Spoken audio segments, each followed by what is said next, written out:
What the US government found and then covered up in Antarctica will be surprising.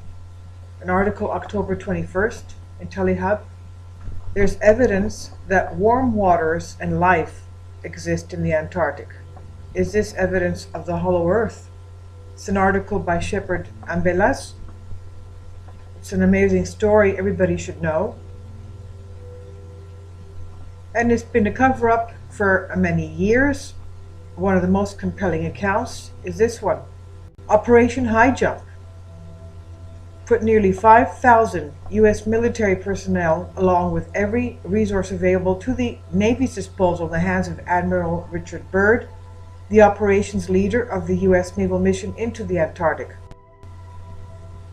So every resource of the entire U.S. Navy was made available for Admiral Byrd's team, and we have to take into account that it was an unusually bold move for American military at the time, since nations and world economies were still volatile from the war's aftermath. And we have to ask questions. Why would the U.S. military be seeking to expand so many resources at the risk of great collateral loss to explore such a harsh region of the planet as Antarctica? What was the rush, and what did they know? So we find a lot of details regarding Operation Highjump have been carefully tucked away over the years, and we find that internet sources explain little about the mission, titled The United States Navy Antarctic Developments Program 1946 to 47. It says, the United States operation, organized by Rear Admiral Richard E. Byrd, Jr., U.S. Navy retired officer in charge, Task Force 68, and led by Rear Admiral Richard Cruzen, U.S. Navy Commander Officer, Task Force 68. Operation Highjump commenced August 26, 1946, after the Second World War, ended about a year before that, and ended in late February of 1947. The Task Force 68 included 4,700 men, 13 ships, and multiple aircraft. The primary mission of Operation Highjump was to establish the Antarctic research base Little America 4. Highjump's aims, according to the U.S. Navy report on the operation, were these. 1. Training personnel and testing equipment in frigid conditions. 2.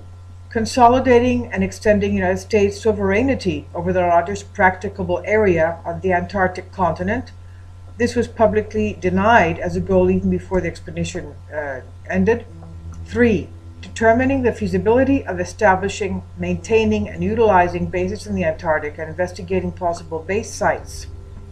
4. Developing techniques for establishing, maintaining, and utilizing air bases on ice, with particular attention to later applicability of such techniques to operations in interior Greenland, where conditions are comparable to those in the Antarctic. 5. Amplifying existing stores of knowledge of hydrographic, geographic, and geological, meteorological, and electromagnetic propagation conditions in the area. 6. Supplementary objectives of the Nanook expedition. The Nanook operation was the smaller equivalent conducted off eastern Greenland. So it's interesting that actual missions detail were shrouded by secrecy, hidden from the American public, and leads us to where we're at this point.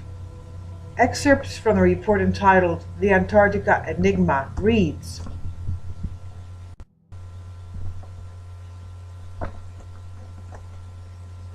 little other information was released to the media about the mission, although most journalists were suspicious of its true purpose given the huge amount of military hardware involved.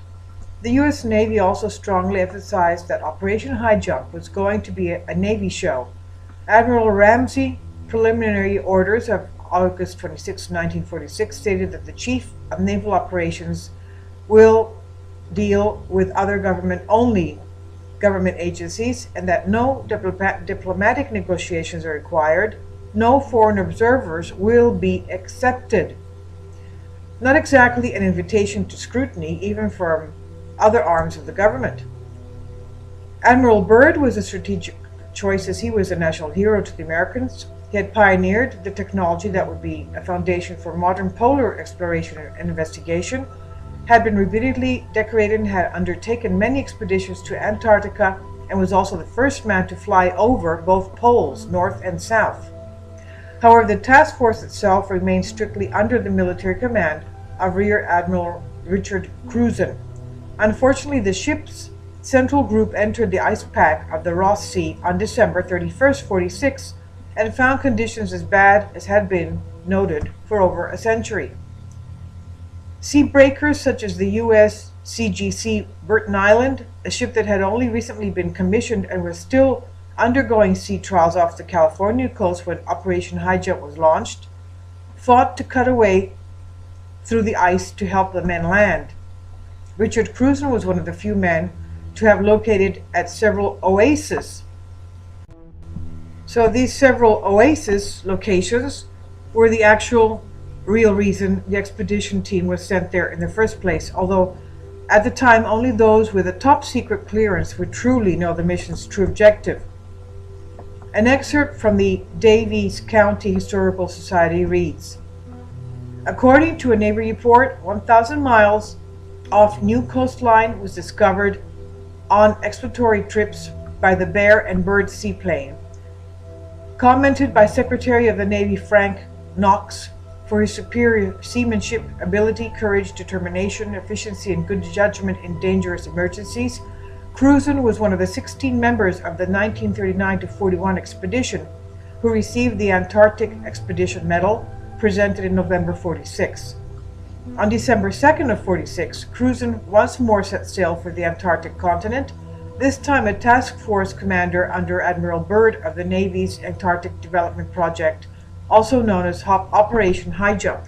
Cruzen led a force of 13 ships carrying some 4,000 men, including meteorologists, zoologists, physicists, and experts from oceanographic studies institutes to the adventure of the lifetime. Besides looking for new scientific data, another purpose of the expedition was to train Navy personnel and to test standard Navy ships and the equipment in cold weather operations. Cruzen navigated through an ice pack of several hundred miles before reaching Little America. Icebergs and unpredictable weather were formidable foes during the course of the expedition. Among the discoveries made in 46-47 expedition was the sighting of two oases. One, a region of ice-free lakes and land. More than 300,000 square miles of unpathed territory were charted on aerial mapping operations. Their observations proved that radical changes would have to be made on existing maps of the Antarctic. So, why would warm spots and warm water exist in the Antarctic? What does that mean? Researchers such as Dr. Brooks Agnew and others have deeply considered the possibility that the Earth itself could be a hollow egg-like lake shape, meaning that there is a hollow Earth, rising to the hollow Earth theory.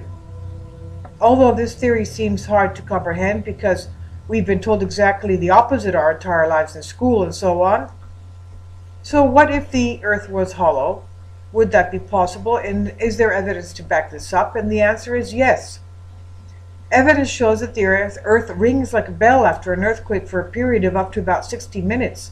And that's why some scientists and researchers say that this is due to the fact that the Earth is hollow.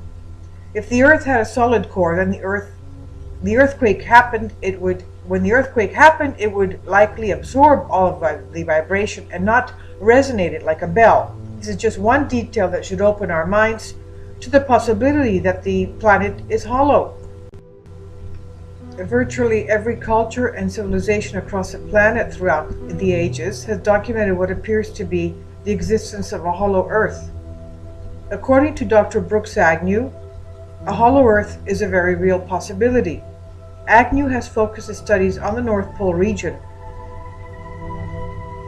He and his team plan to one day locate a documented polar depression, thus launching test overflights from a nuclear-powered icebreaker.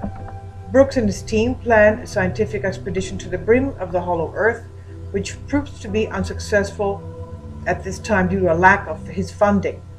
Brooks plans to use a sun compass and a gyroscope.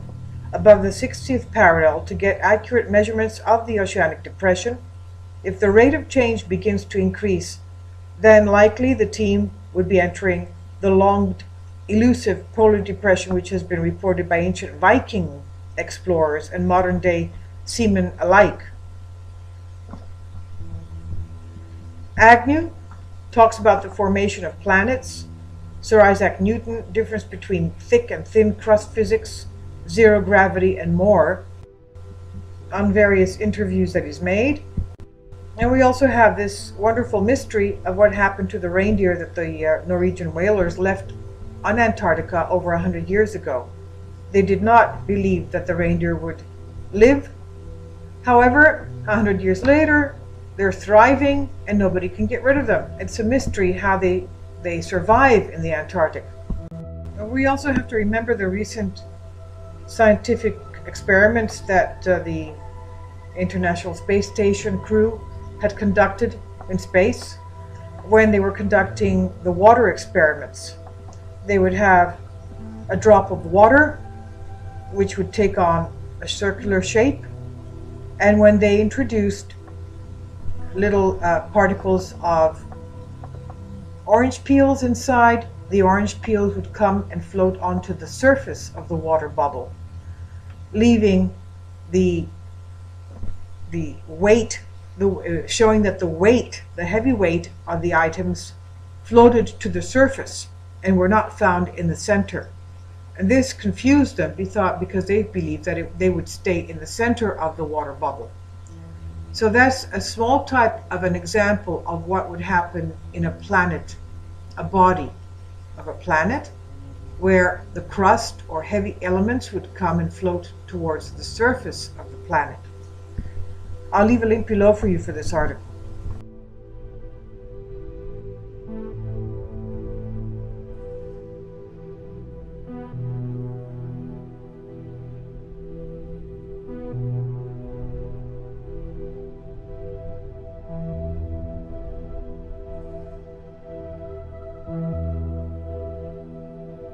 For American military at the time, since nations and world economies were still volatile from the war's aftermath.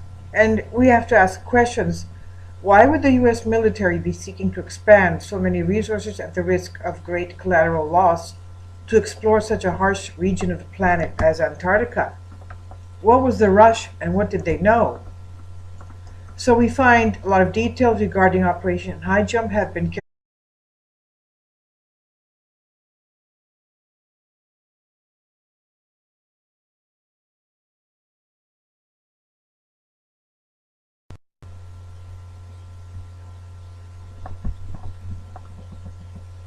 What the US government found and then covered up in Antarctica will be surprising. An article October 21st in TeleHub. There's evidence that warm waters and life exist in the Antarctic. Is this evidence of the hollow earth? It's an article by Shepherd Ambelas. It's an amazing story everybody should know. And it's been a cover-up for many years. One of the most compelling accounts is this one. Operation Highjump put nearly 5,000 US military personnel, along with every resource available to the Navy's disposal, in the hands of Admiral Richard Byrd, the operations leader of the US naval mission into the Antarctic. So every resource of the entire US Navy was made available for Admiral Byrd's team. And we have to take into account that it was an unusually bold move, carefully tucked away over the years.